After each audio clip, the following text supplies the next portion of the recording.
Well, thanks very much. I wore a suit today and I end up still underdressed. Can't win. So thanks everybody for coming. Our home planet is really complex. Lots of different processes on the ocean and the atmosphere, on land, chemical, biological, thermodynamic, dynamic, lots of things going on at once.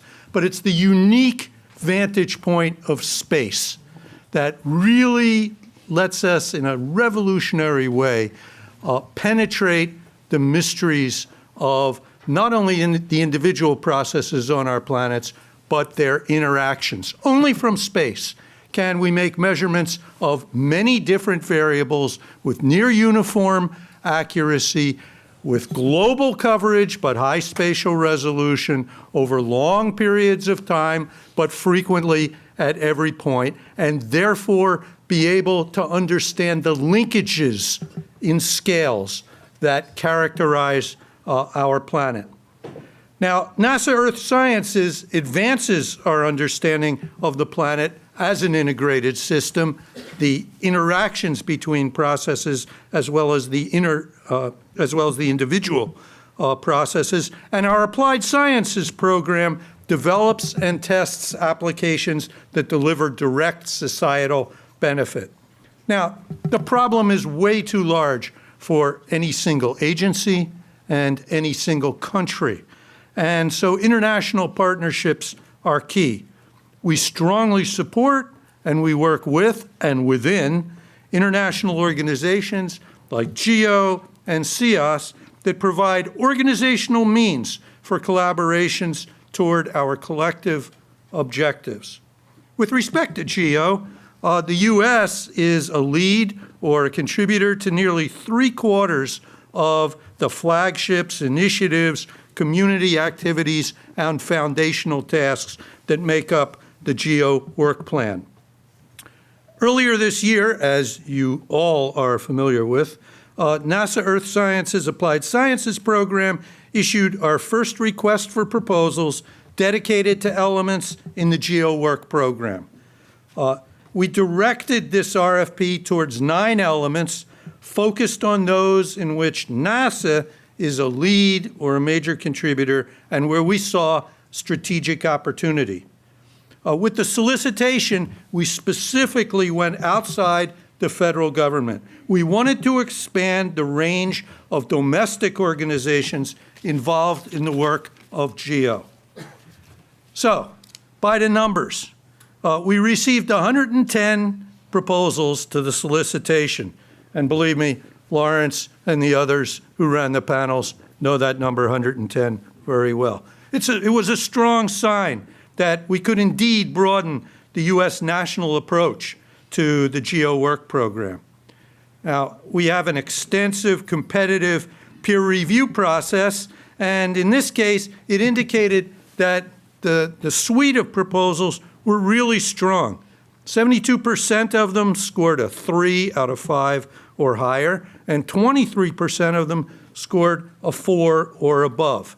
And from that tremendous group, we identified 32 projects to pursue, representing a NASA investment of a bit over $17 million over the 4 years from fiscal year 18 through 21. So thanks to all of the teams that proposed, and to those of you who are awardees, congratulations. You now have an opportunity to file 4 annual reports. No. Whether you're here in the room or joining via the live stream, today's event recognizes your work to date, and it whets our appetites for your future achievements. We're excited about your work, and we're committed to showcasing your successes. That's why the annual reports and the papers are so important. Thanks also to the NASA personnel, to John, to Brad, Nancy, David, Woody, Vince, Rich, and others who are leading these GEO work program elements. The projects you'll hear about today represent our biggest focused investment yet in GEO and shows the strong commitment by the United States and by NASA to specific GEO activities. We hope that our example spurs other countries and organizations to pursue similar focused funding and activities such as we will be hearing about today. So thanks again for joining us, and back to the impeccably dressed Lawrence.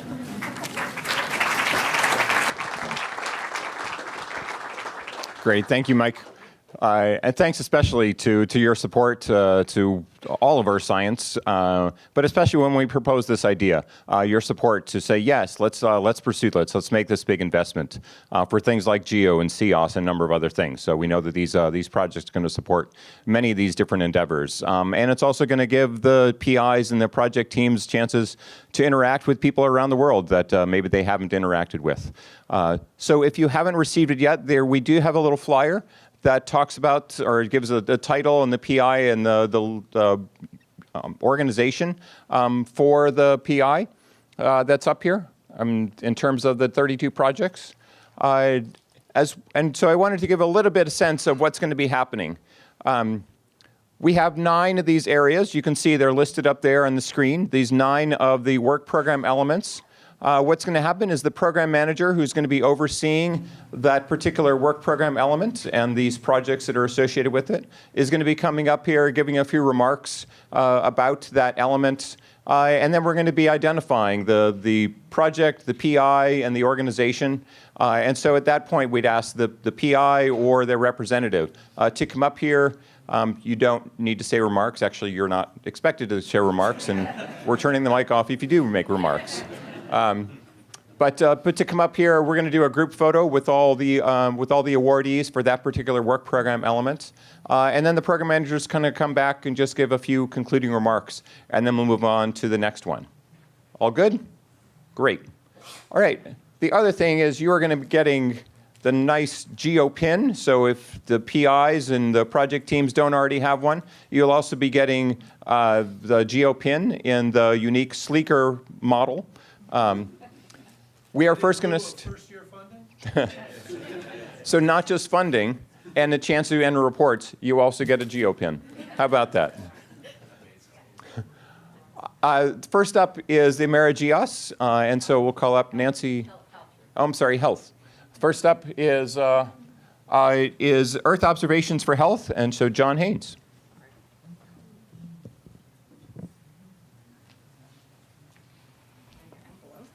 Thank you. Thank you, Lawrence. And also, before I start, I want to introduce who our PIs will become intimately familiar with, the indispensable Sue Estes, who's the Associate Program Manager for Health and Air Quality Applications, University of Alabama, Huntsville, who's here with us as well. Wave, Sue. So the first awards are for Earth Observations for Health. Earth Observations for Health is a community activity focusing on development and uses of Earth observation that improve the strategic and tactical capacities to anticipate, respond to, and reduce environment-related health risks, such as infectious diseases and vector-borne diseases. And so without further ado, we'll open the envelope, and our winners are Annapreet Jutla of West Virginia University for Earth Observations for Cholera Prediction in Africa. Go Mountaineers. Next up is Tatiana Labata, University of Maryland, for a multi-sensor data for Myanmar Malaria Early Warning System. Fear the turtle, go Terrapins. John Malone of Louisiana State University for surveillance for vector-borne disease in the Americas. Go Tigers. And in Louisiana, that's spelled G-E-A-U-X. And Ben Zacic of Johns Hopkins University for environmental determinants of enteric infectious disease. Go Blue Jays. I had to look that one up. Are any of your awardees here? If whoever is our representative of those 4 projects, please come forward.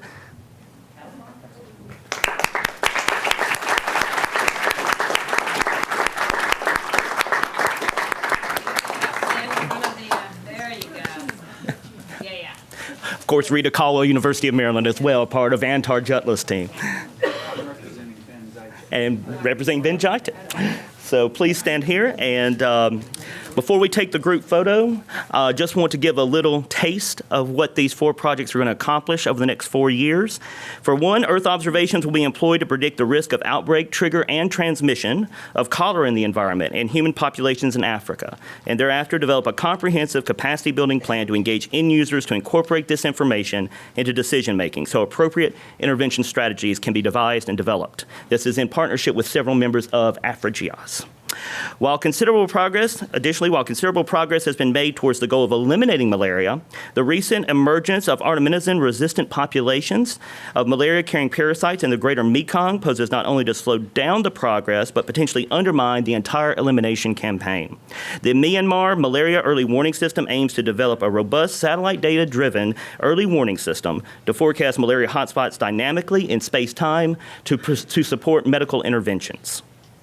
Additionally, implementation of a geospatial surveillance and response system resource for vector-borne disease in the Americas will be tested using NASA satellite data, geographic information systems, and ecological niche modeling to characterize the environmental suitability and potential for spread of selected endemic and episodic vector-borne diseases. The initial focus will be on visceral leishmaniasis and expanding endemic disease in Latin America, as well as geospatial models for other arboviruses such as dengue, Zika, and CHIKV. And this is in partnership with members of AmeriGeos. Childhood undernutrition is linked to more than 50% of child deaths worldwide. A key aspect of malnutrition is the role of enteric infectious disease, which are environmentally sensitive. A database of relevant climate, hydrology, ecology, and human activity at each study site in the Americas and Africa will be developed to better predict EID. The global coverage available from Earth observations will be utilized to study the seasonality and environmental associations of specific EIDs. This project is actually leveraging additional funding from the Bill and Melinda Gates Foundation and is in partnership with member states of AmeriGeos and AfriGeos. Thank you again so much.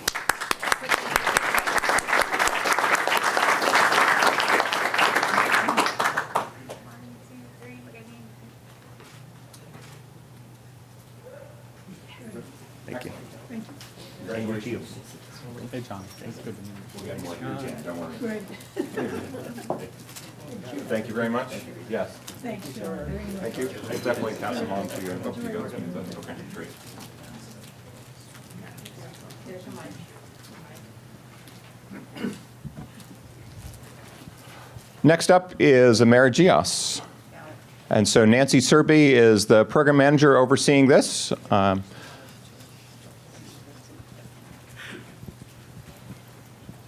Thanks, Lawrence.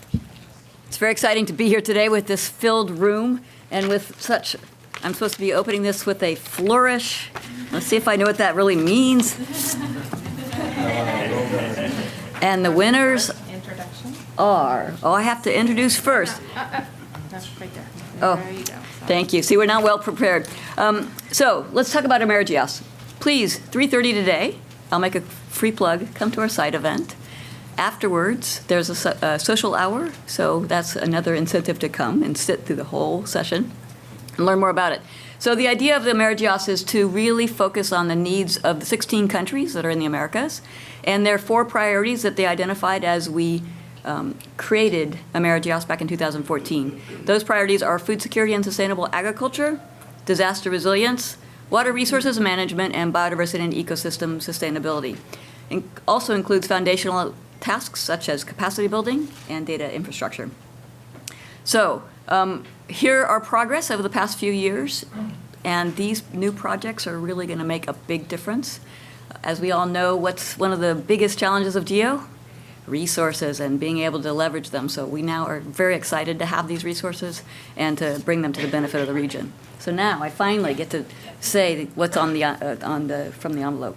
So the first winner is Franz Meyer for University of Alabama Fairbanks for SAR capacity building. Did I say? Yeah, you should have. I said Alabama. I'm channeling you. Alaska, sorry about that. I got it. Oh, you're doing it? Yep. Okay. Enrique Montes for Poldable Marine Biodiversity Observation Network from University of South Florida. And for Karen Tabor, Conservation International, for connecting Earth observations to indigenous peoples. And finally, Alyssa Whitcraft, University of Maryland, for coordinating food security. So, the representatives If representatives from those projects are here, please come on up for a picture. and, you go through those. Okay, so while they're coming up, I'll share just a little bit more about their projects. Franz at the last minute had flight delays and said he couldn't make it, unfortunately. Anybody want to represent him? No? Jim, you want to be him too? No, just teasing. Okay, so Franz's project, he was sorry he couldn't be here, is about building the capacity to use SAR, synthetic aperture radar, in the region. So as we all know, that set of information is key and really important and valuable now. Helps us with all areas: disaster resilience, agriculture monitoring, water resource management, ecosystem sustainability, you name it. And so he's going to be helping us develop training courses and facilities there in Central and South America.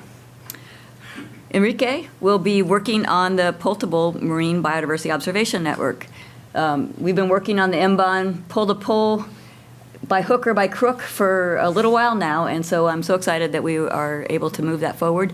One of the challenges about AmeriGeos that's exciting and challenging is moving from the global GEO initiatives, like GeoBond, down to the regional scale, down to the national and subnational scale, and back up again, and staying coordinated through all that process. And so I know Enrique is going to help us with the GeoBond folks, so appreciate that. Indigenous peoples are a key stakeholder group for achieving sustainable land management and achieving global challenges of climate change and biodiversity loss. And so I'm happy to have Karen join us and help us think about how to work with that important set of folks in Ecuador, Peru, and Costa Rica. And finally, Alyssa Whitcraft has been with AmeriGeos since the beginning, trying to help us move this forward, grow the AmeriGeos program. And so she will be working with us to work GeoGlam from the global scale down to the regional scale, and again, this back and forth again. So it's really great to have Alyssa join the team. Thank you. You would take a picture with them. I'll go take a Grab picture this. with them. Oh, hello. 1, 2, 3. Good, thank you. All right, thank you guys. Yes, Gorgeous, thank you. Thank you.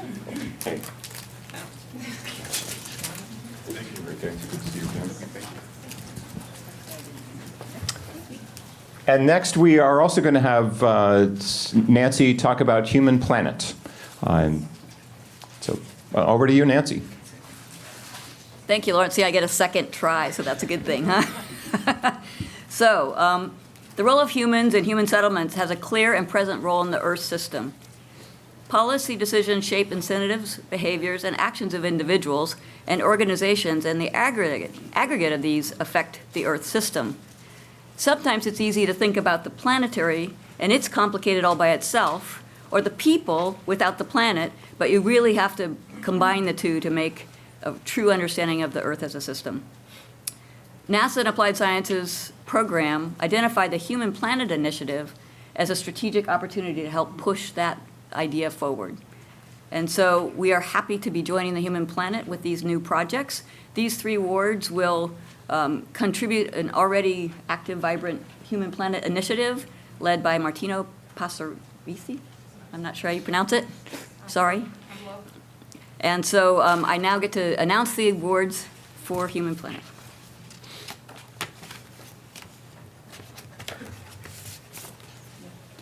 All right, and the winners are Bob Chen, Columbia University for Population and Infrastructure, South Africa and Colombia. Miguel Raban, NASA for Global Nighttime Products.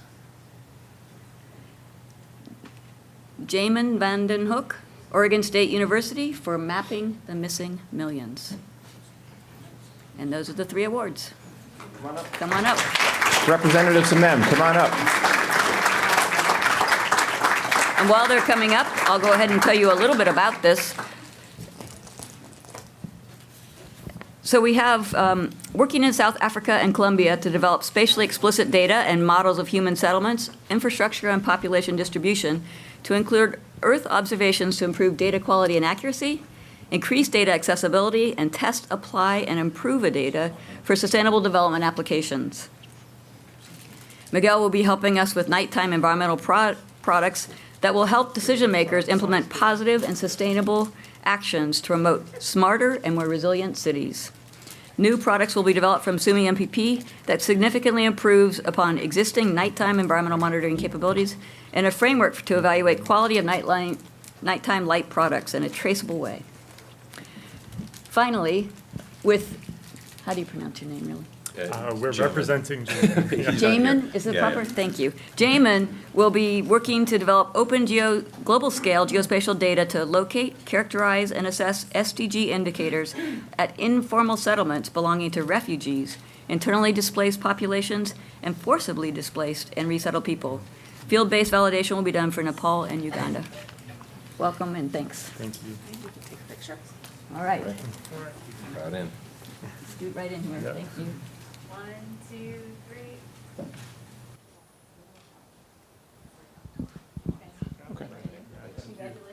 Excellent.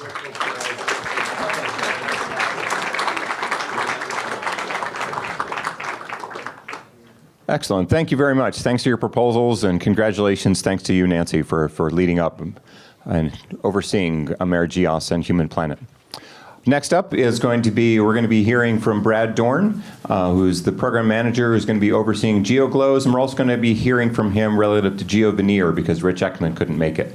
But first up is GeoGlows. And you, Brad? Okay, great. Whew, wow, I didn't look backwards. Yeah, there are a lot of people there. That's great. GeoGlows, a solicitation tried to address effective water management, planning, and support for policy development. NASA requested proposals that addressed user characterization analyses and user needs assessments, Earth observations to minimize the risk, and improve response to water resource extremes. We help develop water variables and develop indicators, as you guys are probably hearing a lot about here at GEO, and of course support improved water management decisions, and always reach out to community engagement and outreach activities. And the winner is our Daniel Ames, Brigham Young University for Cloud-Based AmeriGeos Platform, Venkat Lakshmi, University of South Carolina for Risk and Capacity Building in India, Young Ki Lee, University of Houston for Sustainable Water Management in the Lower Mekong, and Carl Ricker, University of Colorado Boulder for Indus River Trends. So I don't think any of the PIs were able to make it. Do we have their surrogates here that were representing them? Great. And as they're coming up, thank you. Absolutely. Only one. I thought we had a couple more. Okay, I was waiting. I thought I saw a couple more that we're going to represent. But I'd like to summarize a little bit about these 4 projects. Really touched upon key aspects of what we were trying to get for supporting GeoGlows. And one was rapid assessment of data, rapid access to data. And that's where we are really addressing the AmeriGeos app warehouse and rapid access to hydroinformatics. And then we also were addressing a lot of training and capacity building, and this was specifically in India, really training the engineers in India on how to use water information to address all aspects of water, whether it be water quality, water supply, water use. And then 2 key projects were addressing key tools that could be used by the end users. One in the lower Mekong with the complex systems in the Mekong Delta, or in the Mekong River Valley. The lower Mekong Delta needs a lot of support. And this project was going to provide that support, or is going to provide that support. And also, we're addressing key products coming down for use in the Indus River, and addressing surface water information in the Indus River Valley. So with that, these are the projects. They're going to help us really catalyze GeoGlows. We've had a long meeting this morning on GeoGlows. I'll continue tomorrow. Very excited about that. Please join us. And with that, You get to take a picture. I'll take a picture. I'll grab it. Okay. Lonely up here. 1, 2, 3. Thanks. So Rich Ekman with NASA Earth Science is the program manager who's going to be overseeing the GEO Veneer, which is the GEO Vision for Energy projects. Rich was unable to make it today because he's traveling, but Brad graciously volunteered to, or was volunteered, to announce them. Same thing. On behalf of Rich, and Rich did all the work, so he gets credit here. GeoVeneer supports the development of Earth observation products and services for energy management, including information to support end-to-end energy production systems. It has a particular focus on Earth observations for renewable energy systems and renewable energy policy. NASA requests proposals for applying Earth observations to address renewable energy decision support needs, such as increased productivity and optimized investment decisions. All renewable energy types were appropriate. And the winners are, okay, Pedro Jimenez Munez from UCAR for Solar Irradiance Forecast System, and Natasha Sadoff from Battelle for Earth Observations to Utility Providers. And Rich told me there would be one surrogate here. There, yes.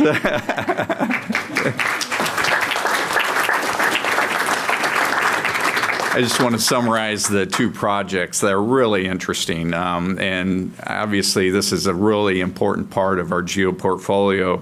And actually both are addressing renewable energy systems, but one is actually addressing them from the standpoint of helping produce more accurate solar irradiance products, more predictive solar irradiance products, both in a temporal and spectral or spatial time frame. And the other is really addressing the utilities and really looking at capacity building, training at the utilities, so the utility operators can better understand how to use Earth observations. So with that, thank you. Yep.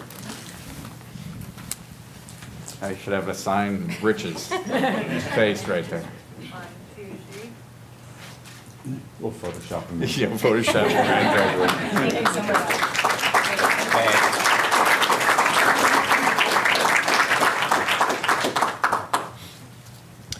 much. Next up is the Global Flood Risk Monitoring, and David Green is our lead in working on that initiative. Thank you. Thank you. So we do have a full room, and from this perspective, flooding is something that impacts everyone, everywhere on the planet on any given day. And so this GEO effort has been a very collaborative effort. It's gone on for many years, and I think this opportunity here to infuse a new level of energy and partnership is going to go a long way and have very impressive outcomes. This is a GEO community activity. The focus is on early prediction, characterization of inundation, and really a focus on moving to this issue of risk, the impacts on people, communities, nations, and regions.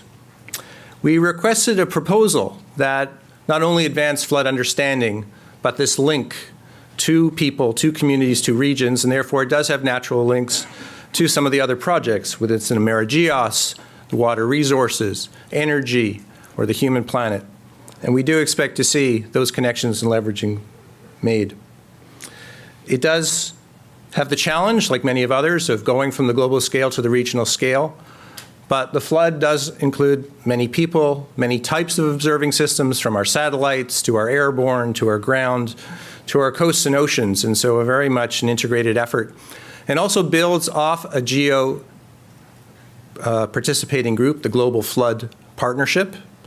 And so it does emphasize and bring together that community. So I thank you very much. And with that, let me do my flourish here. And very glad to announce the 3 awards. Rob Breckenridge, University of Colorado, Global Earth Observations for Local Floods.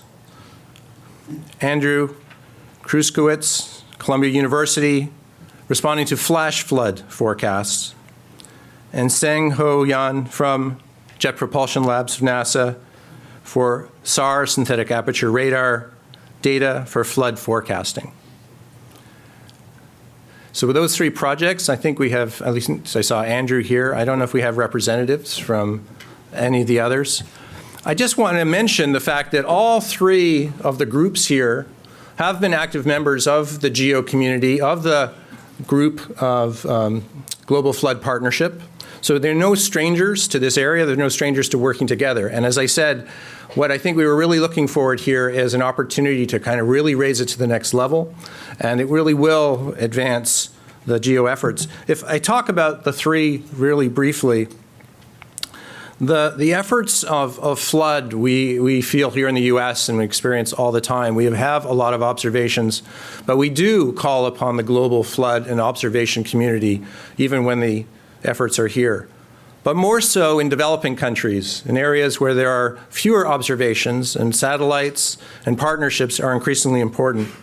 The effort from Bob Breckenridge and others through the flood observatories, models, maps, are increasingly valuable in bringing us state-of-the-art capabilities of bringing information about the impacts on floods and inundation to communities. The opportunities of how quickly some of these flood events have also been of grave concern, often overwhelming people and communities. Andrew's efforts and the partnerships in their team focusing on the flash flood, and in developing countries and others who are looking for the tools, but more often than not just having information, but putting them into practice, standard practices, and something that they can rely on routinely is a key part of their effort. And one of the new tools in our arsenal for floods has been the synthetic aperture radar. Those of our partners across multiple countries within GEO and our CEOS communities, as well as the new assets that NASA will be bringing to bear in coming years with NISAR.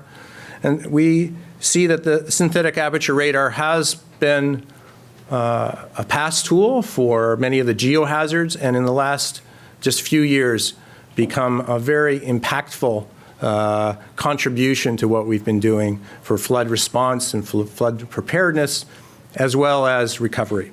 So I thank all 3 groups for their contributions, and I think this community is going to see a wonderful set of outcomes. And Andrew, thank you for being here. Take a picture. Yep.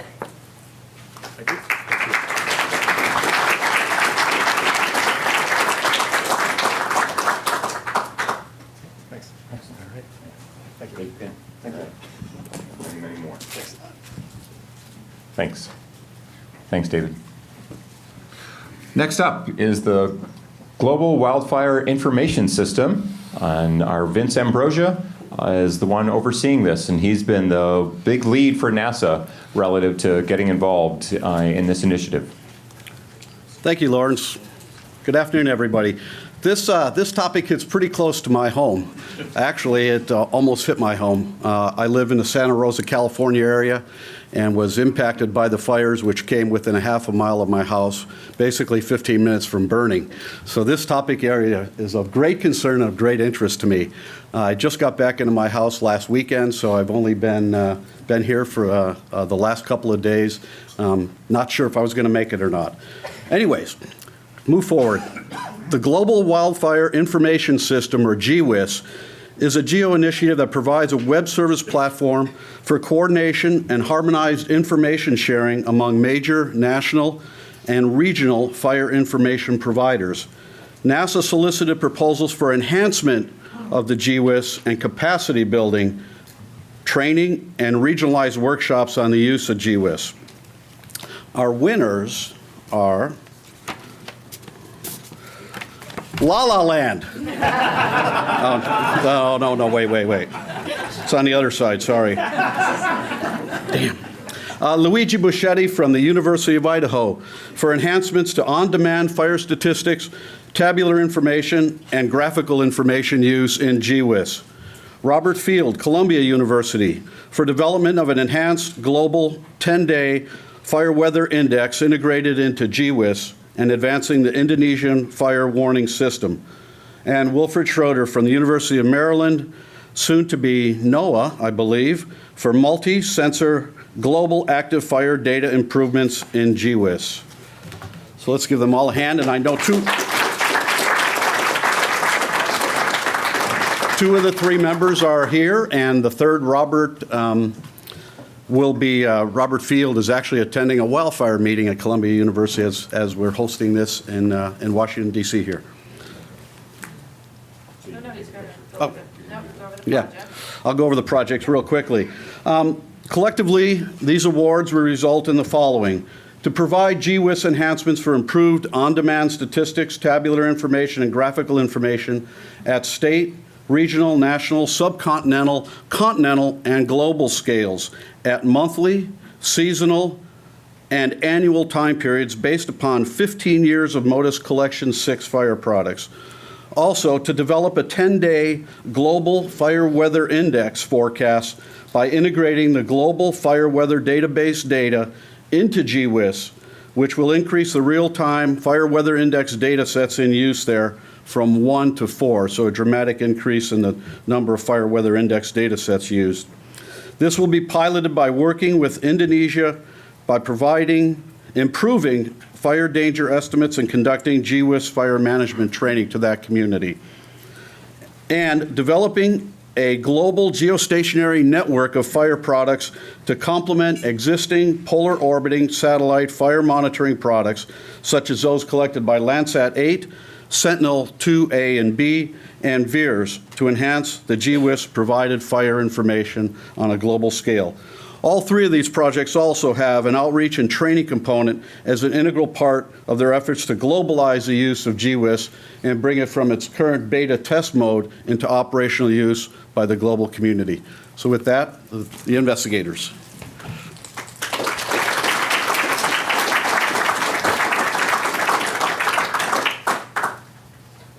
Good, thank you. Thank you. Thank you. Tend to boot. Thank you. Thank you. Thanks for the proposal. Excellent. Thank you, Vince, and good luck with everything out there. Next up is Woody Turner, who is going to be talking first about Earth observations for ecosystem accounting. Thank you, Lawrence. Okay, the premise for EO for EA, that's Earth Observations for Ecosystem Accounting, is that Earth observations can contribute directly to our understanding of how ecosystem services are supporting, how wild nature is supporting our economies. What we want to do is try to put a dollar value on these currently largely unvalued ecosystem services, and we think Earth observation is going to help us get a jump on that. So, we have two selections in this category. They are Daniel Jun, Conservation International, for Conservation West Papua, Indonesia, and also Austin Troy, University of Colorado in Denver, for EO into U.S. ecosystem accounts. Anybody here for those? Thanks, Karen. And just briefly, collectively, these two projects, first I'll mention Austin Troy's project will support a U.S. interagency natural capital accounting working group, providing a postdoc and other support to that particular group as we build an accounting framework in this country. And then Conservation International, Daniel's project, is going to support the province of West Papua in Indonesia, which has declared itself the first conservation province in Indonesia, as they develop their provincial ecosystem accounting system. So.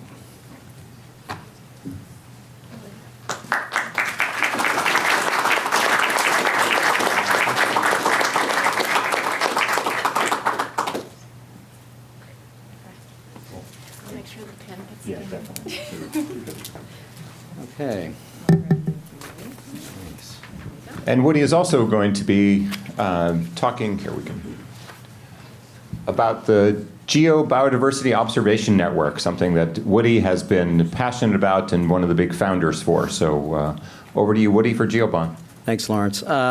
Quickly point out we have the vice chair and executive secretary from GeoBond here from Geneva, Switzerland, or Leipzig, Germany, and that's Letitia Navarro, executive secretary, and then from Canada, Mike Gill, vice chair of GeoBond.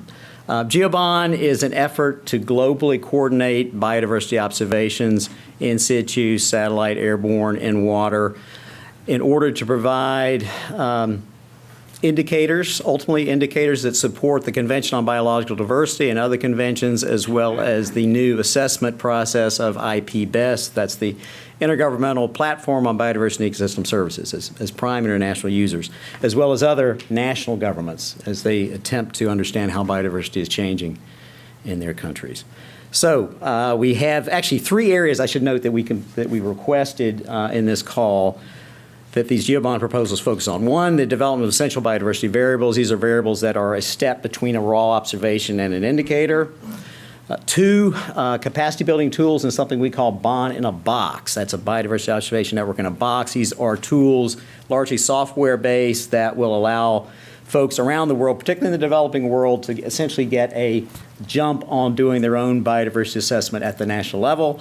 And thirdly, we sought proposals that were promoting the enhancement of existing bonds at the regional or thematic levels, as well as development of new regional or thematic bonds. So we have 7 selections in this category, and they are Mary Blair, American Museum of Natural History, for Wallace, a new bond-in-the-box tool. Gretchen Daly of Stanford University for linking Earth observations to ecosystem service models. Howie Epstein, University of Virginia, for Arctic functional diversity. Victor Gutierrez Velez, Temple University for the Columbia Bond. Patrick Jantz, Northern Arizona University for forest structure via LIDAR. Walter Yetz of Yale for species modeling. Maria Kavanaugh, formerly Woods Hole, now at Oregon State University, for seascapes for the Global Marine Bond. Is anybody here? I think I saw Maria. Come on down here, Maria. So while Maria comes up, and others come up, just really quickly, hey guys, yeah, Maria. Good. We have 3 awards that are focused on the country of Colombia, which is, first of all, a leader in developing the bond-in-the-box concept and tools. It's also as most of you know, a hyper-diverse country. And it's frankly been a leader within GeoBond itself in terms of bringing both the GeoBond concept as well as tools supporting it to the world of the tropics, the tropical world, tropical countries. So 3 projects there. We have another project focusing in Costa Rica and trying to link biodiversity to ecosystem service assessment in that country. And then 2 projects focusing on high latitude areas. One, Maria's looking at seascapes in support of marine bond. The other, Howard Epstein's looking at ecosystem functional types and developing tools for ascertaining and classifying ecosystem functional types in the Arctic. And then finally, we have a global project that's uniting remote sensing with in situ data, ground-based observations, and water observations, and models to understand changes in species population at the national and global levels. So with that, congratulations again, guys. Picture.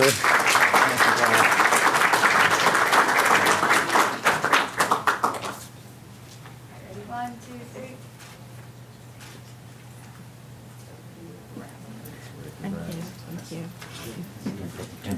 Thank you. I get it. Congratulations. Thanks for the proposal. Thank you very much. Thank you. Yeah, certainly. Oh, so sorry, I should have shook the other hand. Thank you. Thank you.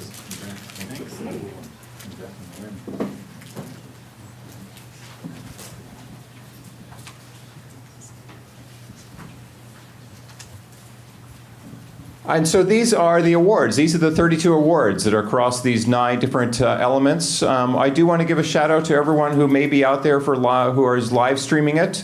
And so if any of the PIs, co-Is, collaborators and all, if you're out there, congratulations. We really, really appreciate the proposal that you sent in. It was a really, really strong set of proposals, as Mike described earlier. And for anyone who is on a project out there, you also will be getting a pin. So let us know. Talk to your program manager.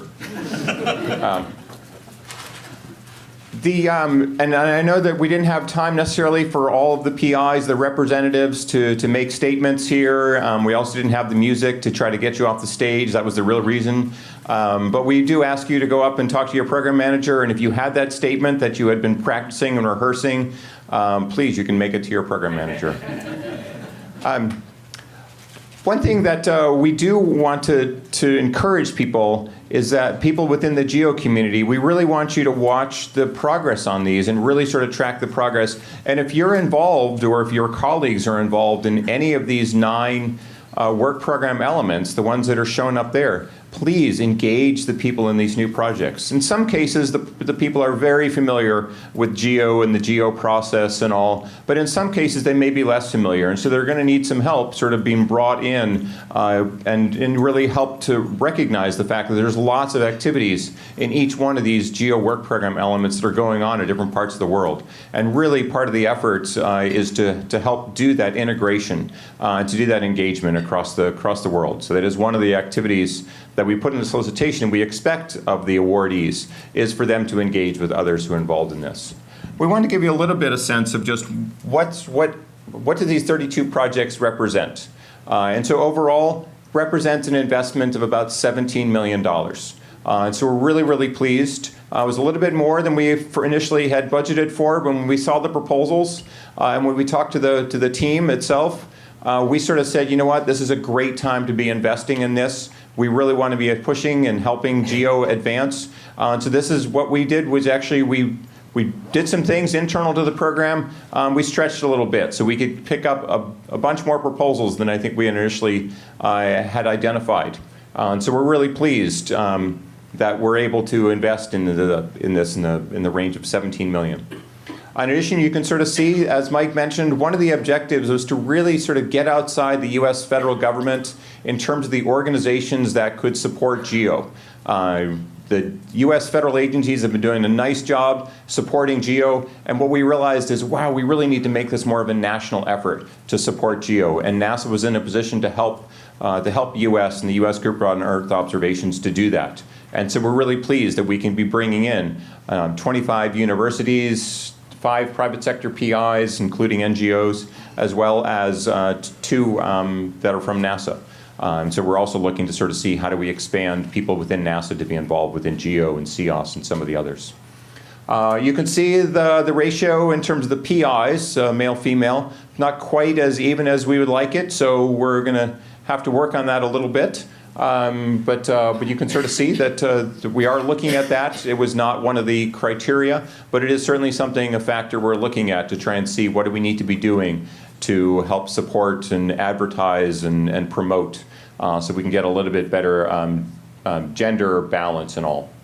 In addition, you can see that over half of the U.S. states were involved, as well as Virgin Islands, Puerto Rico, and Washington, D.C. So we have representatives on the project teams from there, as well as collaborators and other members of the project teams. We're also able to bring in members from 24 different countries.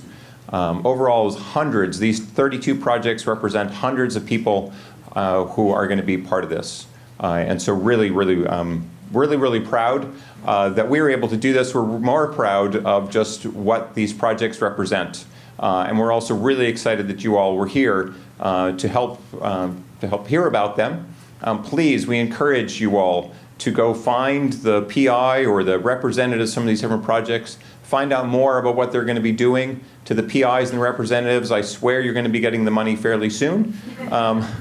So that's the next thing that we're going to be doing after GEO Week, is processing the paperwork to get that going. And so we've been talking internally within the NASA team about all the letters and all the other stuff that has to happen. But believe me, the money is on its way.